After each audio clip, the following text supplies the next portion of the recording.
Salam. Sebelum kita melaksanakan aktivitas kita pada pagi hari ini, marilah kita sejenak saat teduh, memohon kekuatan kepada Tuhan, agar Tuhan memberkati pekerjaan kita pada hari ini. Sebelum kita membaca firman Tuhan, marilah kita dulu berdoa. Kita berdoa. Kami mengucap syukur kepadamu ya Tuhan, karena Tuhan sungguh baik kepada kami. Di mana Tuhan telah menyertai kami sepanjang malam hari yang baru kami lalui. Pada pagi hari ini Tuhan, Kau membangunkan kami. Terima kasih Tuhan atas hari yang baru ini. Terima kasih atas kesehatan yang Tuhan berikan kepada kami. Ajarlah kami Tuhan, agar kami selalu bersyukur kepadamu dalam segala hal. Karena itulah yang dapat kami lakukan untuk memuji dan memuliakan namamu. Dan sebentar lagi kami mau mendengarkan firman-Mu. Bukalah hati dan pikiran kami, agar firman-Mu ini dapat menjadi pelita bagi kaki kami dan terang bagi jalan kehidupan kami. Terima kasih Tuhan, berfirmanlah karena kami anak-anak-Mu sudah siap untuk mendengarkannya. Dalam nama Tuhan Yesus kami berdoa. Amin. Firman Tuhan sebagai renungan pada kita pada pagi hari ini yang terambil dari Amsal 5 ayat 1. Bunyinya sebagai berikut. Hai anakku, perhatikanlah hikmatku. Arahkanlah telingamu kepada kepandaian yang kuajarkan. Saudara-saudara yang kekasih dalam nama Tuhan Yesus Kristus. Anak-anak adalah anugerah yang diberikan Tuhan kepada orang tuanya. Anak-anak adalah titipan yang diberikan Tuhan kepada orang tuanya.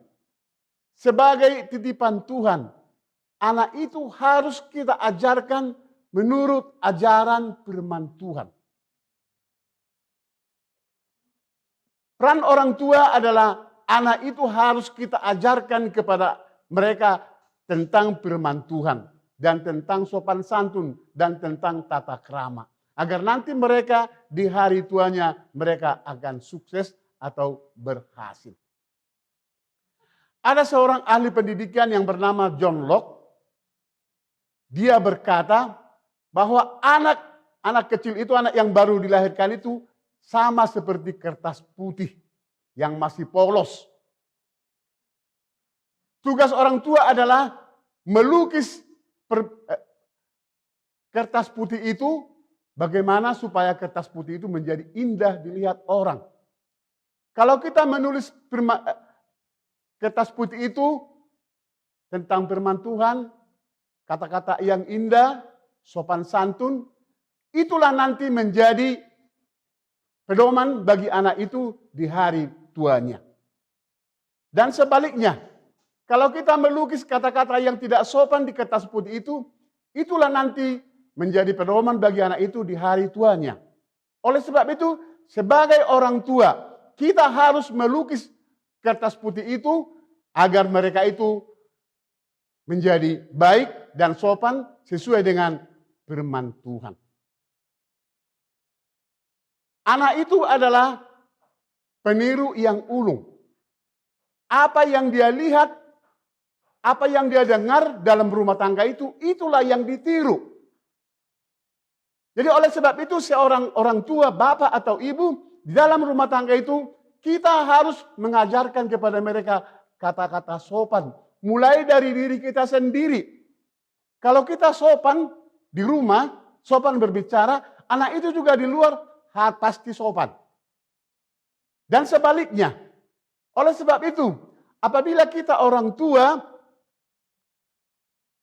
bertengkar di rumah, boleh orang tua berbeda pendapat. Boleh kita bertengkar. Tapi jangan sampai didengarkan oleh anak itu. Kalau didengarkan oleh anak itu, mereka nanti akan meniru di luaran. Jadi mereka akan menjadi orang berantem, tukang ribut. Di dalam hidup sehari-hari, ada 3 macam pendidikan. Yang pertama, pendidikan informal, yaitu pendidikan di dalam keluarga. Seorang ayah dan seorang ibu harus mendidik anak itu secara sopan santun di dalam keluarga. Bagaimana caranya? Dari hal-hal yang terkecil kita ajarkan kepada anak itu. Pamannya, kalau pamannya memberikan uang atau memberikan makanan kepada anak itu, harus kita ajarkan dengan terima dengan tangan kanan.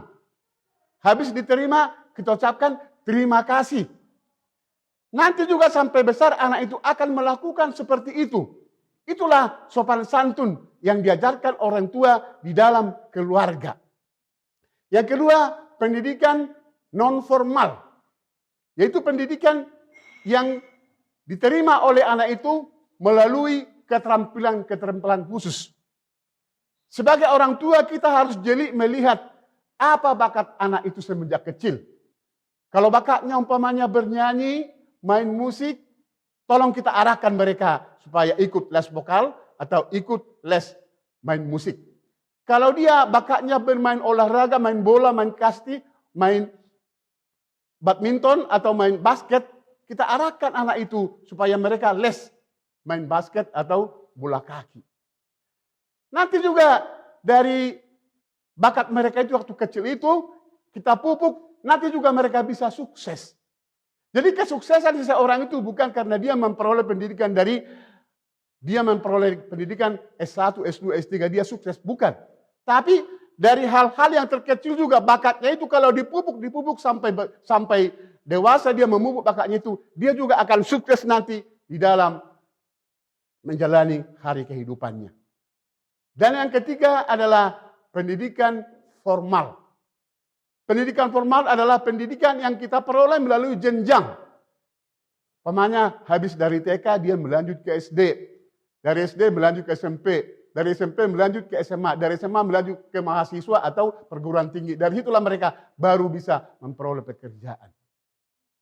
Pendidikan bukan diserahkan kepada guru sepenuhnya. Tapi antara guru dengan orang tua harus sejalan. Kalau zaman dahulu, pendidikan diserahkan kepada guru. Sehingga kalau kita dulu bandel di rumah, orang tua mengatakan, "Tar saya laporin sama gurumu," kita takut. Tapi sekarang, anak-anak tidak takut lagi sama gurunya. Anak itu justru takut sekarang sama temannya sendiri. Banyak sekarang anak-anak yang malas ke sekolah karena mereka dibully di sekolah. Dibully di kelas, dibully di sekolah. Sehingga mereka malas ke sekolah. Jadi mengapa anak itu malas ke sekolah? Bukan karena nilainya jelek. Tapi karena dia dibully di sekolah. Oleh sebab itu, bagaimana caranya supaya anak itu jangan dibully di sekolah? Perlu kita memberikan kepada mereka pendidikan bagaimana sopan santun. Di sekolah sering diajarkan, kita nyanyikan pamannya, hormati gurumu, sayangi teman. Kita di sekolah perlu menghormati guru, menyayangi teman. Kita perlu menyayangi teman supaya teman kita ada. Kalau kita menyayangi teman kita, kita tidak lagi dibully.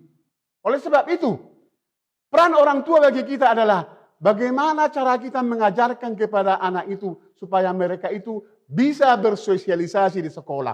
Pertama-tama kita harus mengajarkan kepada mereka sopan santun, tata krama. Bagaimana caranya kita mencari teman baru? Bagaimana caranya kita bersosialisasi dengan teman dan kepada guru? Semuanya itu kita praktekkan melalui diri kita sendiri sebagai orang tua. Dan itulah nanti yang ditiru oleh anak-anak kita. Oleh sebab itu, tugas orang tua yaitu harus kita mengajarkan firman Tuhan itu kepada anak-anak kita. Waktu kita di rumah, waktu kita berjalan, waktu kita sedang duduk-duduk, kita ajarkanlah firman Tuhan itu agar anak kita itu nanti takut kepada Tuhan dan agar anak kita itu nanti sukses di dalam masa depannya. Sampai sekian pembacaan firman Tuhan, kita berdoa. Kembali kami datang ke hadirat-Mu Tuhan. Kami bersyukur karena Tuhan sungguh baik kepada kami. Kami sudah mendengarkan sebagian dari firman-Mu. Ajarlah kami Tuhan, agar kami dapat melakukan firman-Mu itu di dalam kehidupan kami sehari-hari. Terima kasih Tuhan, terpujilah nama-Mu, di dalam nama Tuhan Yesus kami berdoa. Amin.